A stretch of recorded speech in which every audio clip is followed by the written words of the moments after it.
সিমের ব্যবহার অনেক বেশি ছিল। সিম কোম্পানিগুলো গ্রামীণ, রবি, এয়ারটেল এরা অনেক বেশি বিজনেস করত।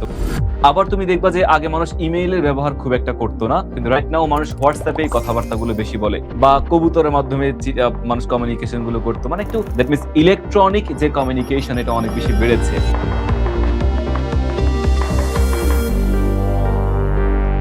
তো আজকে আমরা শিখবো হচ্ছে যে media modes and E communication. So আমরা জানি যে বর্তমান যে কমিউনিকেশন গুলো হয় তার 80% টু 90% কমিউনিকেশন বর্তমানে আমাদের হচ্ছে অনলাইনেই কিন্তু হয়।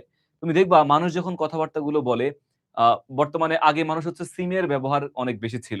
সিম কোম্পানিগুলো গ্রামীণ, রবি, এয়ারটেল এরা অনেক বেশি বিজনেস করত। কিন্তু রাইট নাও মানুষ WhatsApp এই কথাবার্তাগুলো বেশি বলে।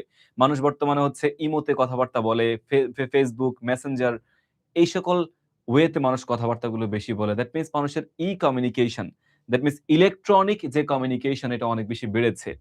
আগের থেকে বর্তমানে কমিউনিকেশন গুলো বেসিক্যালি অনলাইন ভিত্তিক। আবার তুমি দেখবা যে আগে মানুষ ইমেইলের ব্যবহার খুব একটা করত না। মানুষ চিঠি দিত, হ্যাঁ? বা কবুতরের মাধ্যমে মানুষ কমিউনিকেশন গুলো করত। মানে একটু লং টাইমের বিষয় ছিল সেখানে এবং হ্যাসেল এরও অনেক বেশি বিষয় ছিল। কিন্তু রাইট নাও মানুষ ইমেইলের মাধ্যমে কমিউনিকেশন তাৎক্ষণিক করে ফেলতে পারে।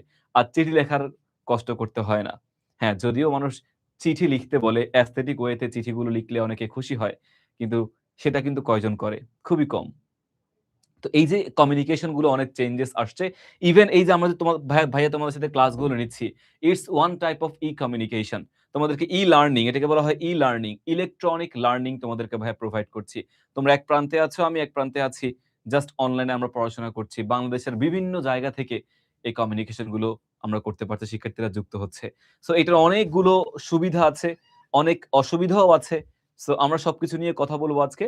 বাট স্টিল এটার অসুবিধা থেকে সুবিধাই অনেক বেশি। সো এজন্যে এটা আমাদের জন্য খুবই দরকার। আজকে আমরা Facebook সম্পর্কে জানবো, আজকে আমরা ইমেইল সম্পর্কে জানবো এবং এগুলোর ড্রব্যাকস, এগুলোর ডুস অ্যান্ড ডোন্টস গুলো কি সবই জানার চেষ্টা করব।